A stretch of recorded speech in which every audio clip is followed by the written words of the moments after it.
అక్క ఏం జరిగింది? అక్క నిన్నే అడుగుతున్నాను.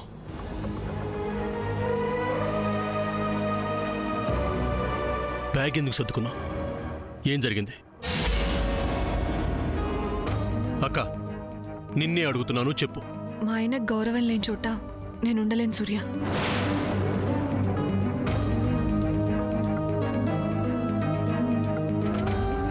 ఏముందిరా, నువ్వు శాము చంద్ర కనిపించకపోయేసరికి ఇదిగో ఈ సామాన్య కూడా కనిపించడం లేదని ఆవిడ గారిని మీ ముగ్గురు కలిసి కిడ్నాప్ చేశారని, అసలు తన కూతుర్ని చంపేసుంటారని ఈ రత్నమాల గారు గోల గోల చేస్తుంటే, పద్మ వాళ్ళెక్కడికెళ్లారో నీకు తెలిసే ఉంటుంది కదా, చెప్పవే అని అక్క అడిగింది.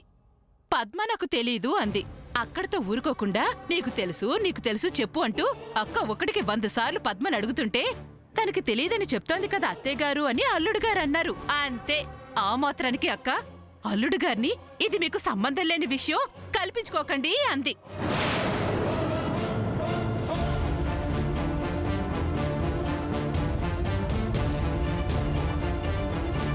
అక్క అలా అనేసరికి పద్మకి బాధ కలిగి తన భర్తతో కలిసి ఇంట్లోంచి వెళ్లిపోతానని బయలుదేరింది. సూర్య బాధపడతాడు, వాడింట్లో లేని సమయంలో వెళ్ళొద్దమ్మా, వాడు వచ్చే వరకు ఆగు అని నేనే ఆపాను.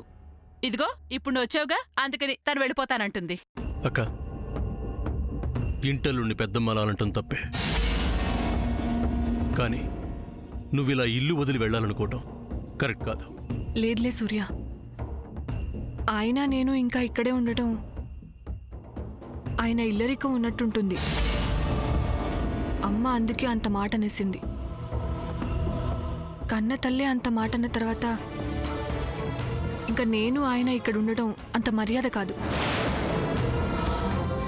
పెద్దమ్మ, ఈ ఇంటికి సంబంధం లేని వాళ్ళు, అర్హత లేని వాళ్ళు చాలా మంది ఉంటున్నారు, చాలా చేస్తున్నారు. వాళ్ళనేమి అనకపోగా వాళ్ళని సమర్థిస్తూ సొంత కూతుర్ని అల్లుణ్ణి నీ మాటలతో చేష్టలతో బాధ పెట్టడం కరెక్ట్ కాదు. ఏదేమైనా అక్క బావగారు ఈ ఇంట్లోనే ఉంటారు. ప్లీజ్ సూర్య, ఈ విషయంలో ఇంకేం అడ్డు చెప్పొద్దు. ఏమండి పదండి. అమ్మ పద్మ, అల్లుడు గారు, అమ్మ పద్మ, అల్లుడు గారు, అమ్మ పద్దు, అల్లుడు గారు, పద్దు.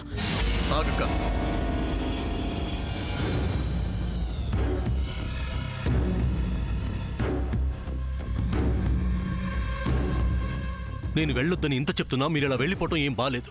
సూర్య, నేనెవరి మీద కోపంతో కానీ అలిగి కానీ వెళ్ళట్లేదు. నువ్వు ఇంకేమన్నా చెప్పాలా?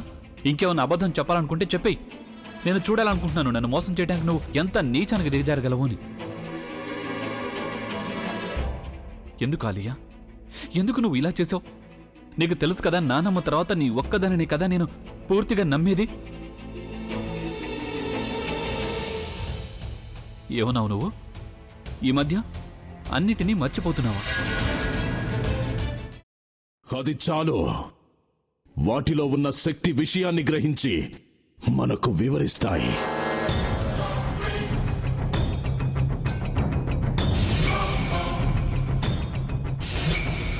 ఎవరు ఆ దండ విప్పొద్దు, గది తలుపులు తెరవద్దు.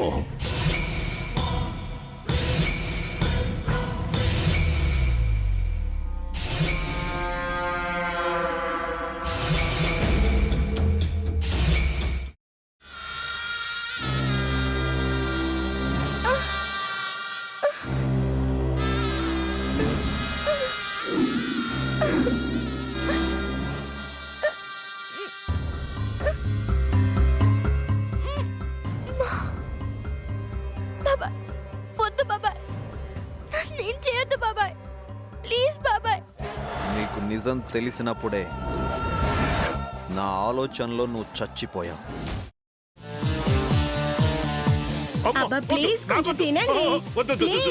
భీమారావు గారు, ఇగో మీరా కాదు సక్కుబాయ్. అవును, మీ పనామే లేచిపోయిందని చెప్పి కంప్లైంట్ ఇచ్చినావు కదా. రేయ్, ఆయన కంప్లైంట్ ఇచ్చింది లేచిపోయిందని కాదు, కనిపించడం లేదు అని. అట్లానా? సరే మేడం. ఇడియట్. ఆ వంట మనిషి పేరేంటన్నారు? రత్తాలు మేడం. ఏం పెద్ద మంచి నీ వంట మంచిని కూడా మేడం అని పిలుస్తావా? రేయ్ హాఫ్ బ్రెయిన్,